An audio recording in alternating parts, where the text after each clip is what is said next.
እግዚአብሔር ቅዱስ ነው። ኃጢአት አያውቅም። ኃጢአት በእርሱ ዘንድ ከቶ የለም። ጨለማ ጥላ ምናምን የለም። እሱ አጠገብ ብርሃን ነው።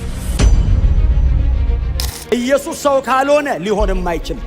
እኔና እግዚአብሔር መታረቅ አንችልም። ኢየሱስ መስቀል ላይ ካልሞተ ደሙ ካልፈሰሰ እግዚአብሔር ስርየት ለማድረግ የልጁን ደም ማይታረቅ ኪዳን የቀረቡ ያ ሁሉ መስዋዕት የሰውን ኃጢአት አያሰርም። የኢየሱስ ደም ኃጢአቴን መሸፈን አይደለም፣ ቀድሶኝ በእግዚአብሔር ጽድቅ ፊት ማቆም ይችላል። ብቻውን አይደለም፣ እኔንም ነው ይዞ የገባው። ደሙን ይዞ ሴት እኔንም ነው ወክሎኛል። አሁን በእግዚአብሔር ዘንድ ስለኛ እየታየ አለ። ካህናት አሉ፣ ሊቀ ካህናት አሉ። ታላቅ ተብሎ የተጠራ የለም። ኢየሱስ ብቻ ነው ታላቅ። ታላቁ ሊቀ ካህን የተባለው ጌታ ኢየሱስ ክርስቶስ ብቻ ነው። አሮን ተብሎ አያውቅም። እና ሊቀ ካህኑ አይነት የለውም፣ እጅግ ታላቅ ነው። በመለኮትነቱ በእግዚአብሔር ፊት በእግዚአብሔር ሳይድ ይቆማል። በፍጹም ሰውነቱ በእኔ ሳይድ ይቆማል። ማንም ስብከት መሆን አይችልም። በነ ሙሴ የተሰራው ስራ ስብከት ሊሆን ይችላል። ሙሴ ስብከት መሆን አይችልም። ጌታ ኢየሱስ ክርስቶስ ግን ራሱ ትምህርት ነው። ጌታችን ኢየሱስ ክርስቶስ ሊቀ ካህን ሆኖ በመሬት ላይ ባለበት ሰዓት ሊቀ ካህን ሆኖ የነበረው ማን ነው? ሐናና ከዛ ደግሞ ቀያፋ። ታላቁ ሊቀ ካህን ፊታቸው ቆሞ ሊቀ ካህናት ነን ብለው ተቀምጠው ታላቁ ሊቀ ካህንን በጥፊ መታው ይሉ ነበር። እንደ ሃይማኖት እኮ በጣም የሚሸውድ ነገር የለም። በእውነት መንፈሳዊ አንሆኑ። እግዚአብሔር ቅዱስ ነው፣ ኃጢአት አልባ ነው። አዎ እግዚአብሔር ጻድቅ ነው። የእግዚአብሔር ጀስት መሆን ጥያቄ ውስጥ አይገባም። እግዚአብሔር ራይቸስ ነው፣ ምንም ጥያቄ ውስጥ አይገባም።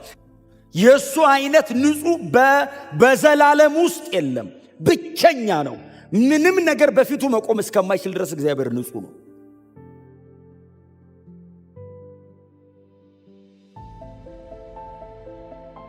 መላእክት ሊያዩት የማይችሉት የቅድስናውን ብርታት ነው። የጨረር ጥርቅም ስለሆነ አይደለም። ሰው በእግዚአብሔር ፊት መቆም የማይችለው እግዚአብሔር ቅዱስ ነው። ቅድስናውን ምንም ነገር ሊቋቋመው አይችልም። ብቅ ሲል ሰው ለምንድን ነው የሚጠፋው? እግዚአብሔር ቅዱስ ነው። ጽድቁን ሰው ሊቋቋመው አይችልም። አዎ እግዚአብሔር ለዘላለም ጻድቅ ነው፣ ለዘላለም ቅዱስ ነው። ይሄ የመጽሐፍ ቅዱሳችን አንዱ መሰረታዊ ትምህርታችን ነው። እግዚአብሔር ቅዱስ ነው። ኃጢአት አያውቅም። ኃጢአት በእርሱ ዘንድ ከቶ የለም። ጨለማ ጥላ ምናምን የለም። እሱ አጠገብ ብርሃን ነው። እግዚአብሔር ብርሃን ነው ማለት ንጽህናው ነው ባይዘው እንጂ እንደዚህ አይነት ብርሃን ነው ማለት አይደለም ትርጉሙ። እግዚአብሔር ብርሃን ነው ማለት ምንም ሌላ ነገር ክሮስ አያደርገውም። እግዚአብሔር ካህን አለ፣ በእኛና በእግዚአብሔር መካከል የገባ በእኔና በእግዚአብሔር መካከል የሚቆም ይልና በሰማያት ያለፈ ብሎ ታላቅ ባይዘው መጽሐፍ ቅዱሳችን ላይ ካህናት አሉ፣ ሊቀ ካህናት አሉ። ታላቅ ተብሎ የተጠራ የለም። ኢየሱስ ብቻ ነው ታላቅ የተባለው። ታላቁ ሊቀ ካህን የተባለው ጌታ ኢየሱስ ክርስቶስ ብቻ ነው። አሮን ተብሎ አያውቅም። እና ሊቀ ካህኑ አይነት የለውም፣ እጅግ ታላቅ ነው። በመለኮትነቱ በእግዚአብሔር ፊት በእግዚአብሔር ሳይድ ይቆማል። በፍጹም ሰውነቱ በእኔ ሳይድ ይቆማል።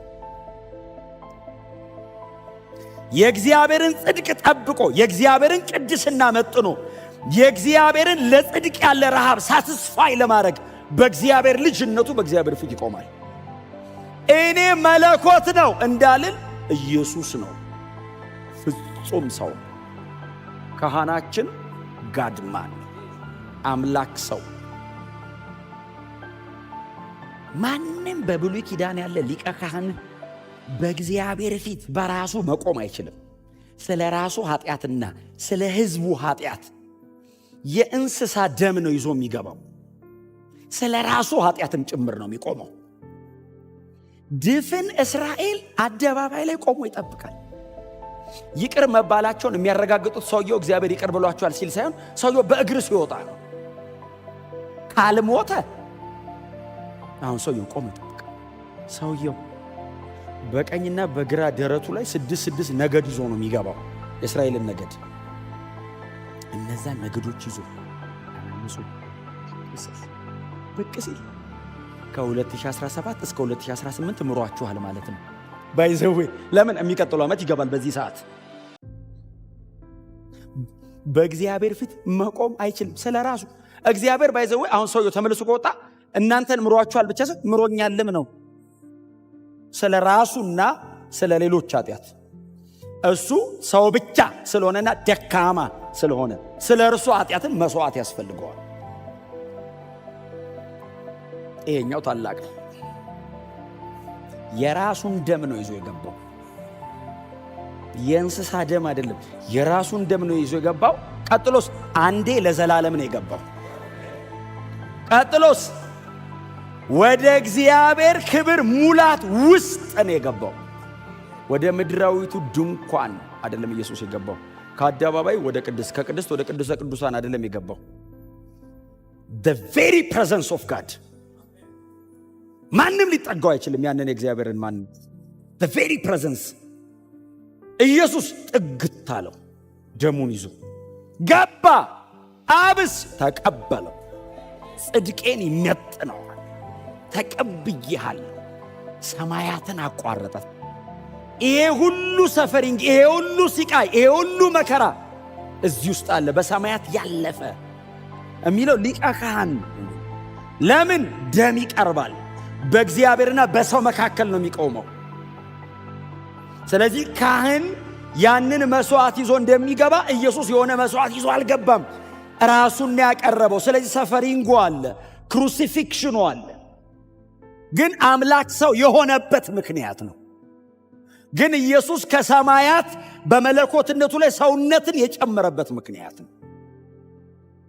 ለዘላለም እግዚአብሔር ወልድ ሆኖ ሳለ ሰውነትን በላዩ ላይ ጨምሮ መሬት የመጣበት ምክንያት ነው። ኢየሱስ ሰው የሆነው ስለ ሰው ልጆች ኃጢአት በመስቀል ላይ ሞቶ ሰዎችን ከእግዚአብሔር ጋር ለማስታረቅ ብቻና ብቻ ነው። የኢየሱስ ሰው መሆን ትዝ ካላችሁ የመስቀል ሞቱና እኛና እግዚአብሔርን ማስታረቁን ነው ማሰብ ያለባችሁ።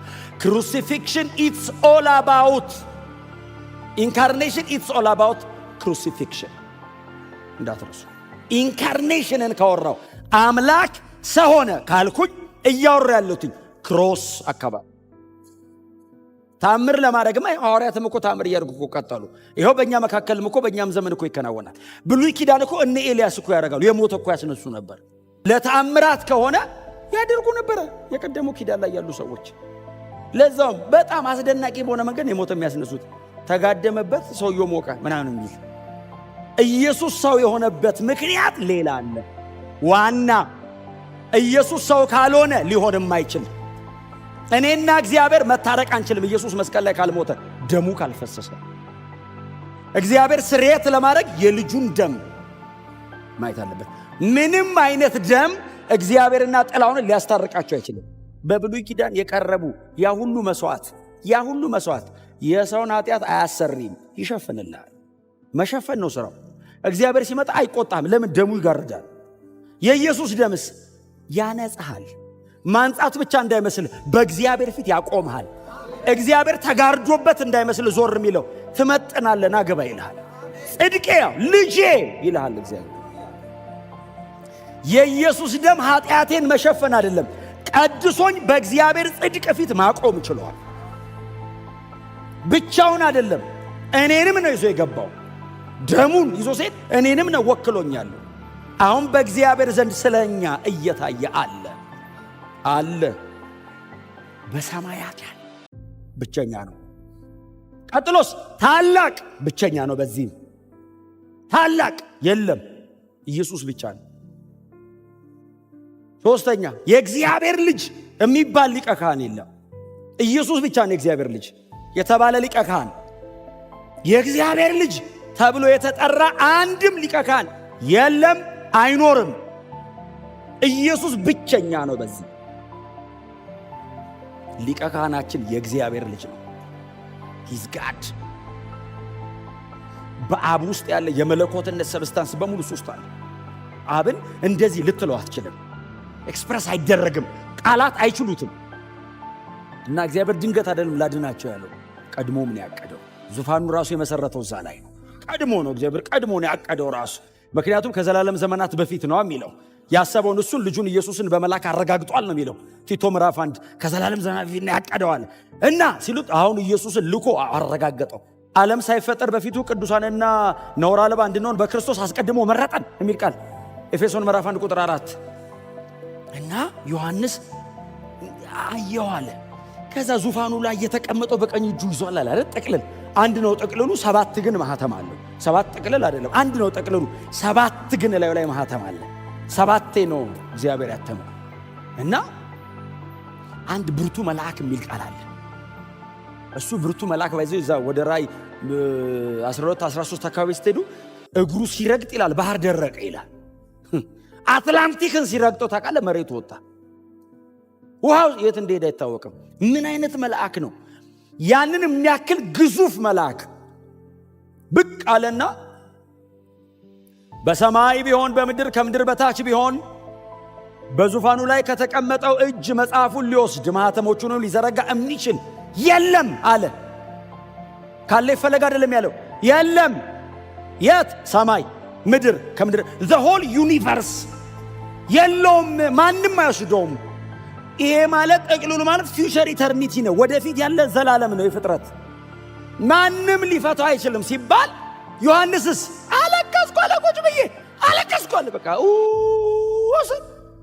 መጣለ በመሃል ታውቃል ጂሰስ መጣለ። ያ ሁሉ እልፍ ጊዜ አእላፋት ሺህ ጊዜ ሺህ መላእክት ተሰብስበዋል።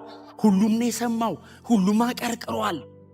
24ቱ ሽማግሌዎች አሉ፣ እነዛ 4ቱ እንስሶች አሉ እና መጣ። ሲመጣ የታረደ በግ አይደል ያየው። ዮሐንስ መሬት ላይ ኢየሱስን በአካል ያውቀዋል።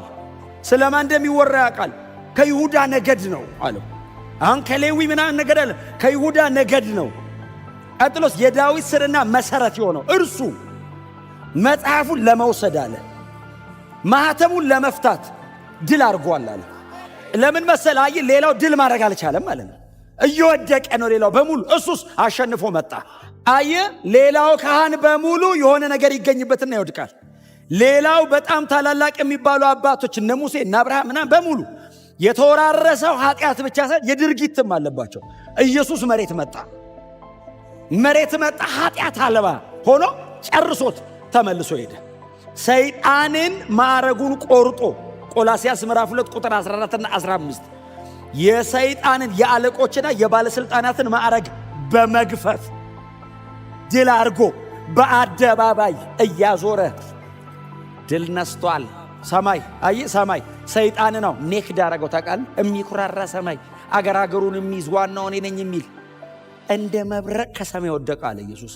ፈጣፈጠው ታውቃለህ። ስንቱን መሰለ ከስር ያደረገው ኢየሱስ መጣ፣ ገለበጠው። ቀጥሎስ ኃጢአትን ብትንትኑን አወጣው። ኃጢአትን ኃይሉን ሰበረው፣ ጉልበቱን አደቀቀው። እሱ ብቻ አይደለም፣ በእርሱ የሚያምኑ ሁሉ እንዲያሸንፉት አርጎ ኃጢአትን ሰበረው። ይሄ ብቻ እንዳይመስልህ ሞትን ጠራው። ሞትን መስቀል ላይ ይዞት ሞተ። ልክ ሲወስድ እልፍ ጊዜ እልፍ ሺህ ጊዜ ሺህ መላእክት መሬት ላይ በግንባራቸው አዲስ መዝሙር ተገኘ። ሰማይ ባይዞ አዲስ ዝማሬ ዘመሩ ይላል። እስከ ዛሬ ድረስ ቅዱስ ቅዱስ ቅዱስ ቅዱስ። አሁንስ ለታረደው በግ ክብር ይሁን የሚል አዲስ መዝሙር ታውቃለህ። አያጠኑም ታውቃለህ።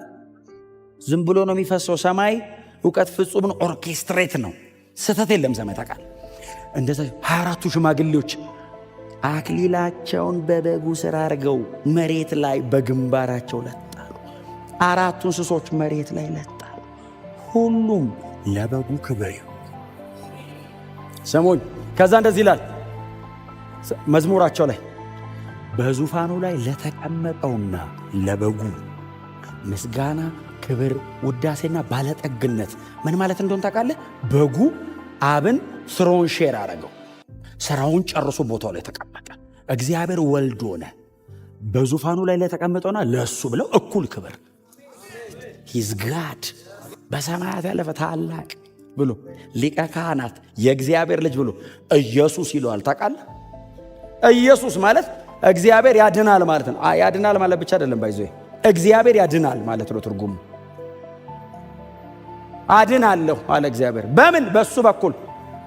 ኢየሱስ ምን አድርጎ ነው የሚያድነን? ሞቶ። በክርስቶስ ደም እግዚአብሔር እጁን ላከ። እግዚአብሔር ብቅ ካልኩኝ ሰው ፊት አይቆምም ያለ አምላክ ኑ ኔጋ ኑሮ አለን። ኑ ግቡ ኔጋ አጠገቤ ተቀመጡ እስቲ እዩኛል። የማይታይ አምላክ ኑ እዩኝ። በምን ጽድቅ፣ በምን ቅድስና፣ በምን ብቃት? ይሄው እሱ አለ። እኔ እናንተም ብቻ እንዳይመስል ዓለሙን ከእግዚአብሔር ጋር አስታረቀው ይላል። ይሄ ፌል ያደረገውን ሲስተም ሁሉ ሪኮንሳይል ያደረገው በክርስቶስ ደም በኩል ነው።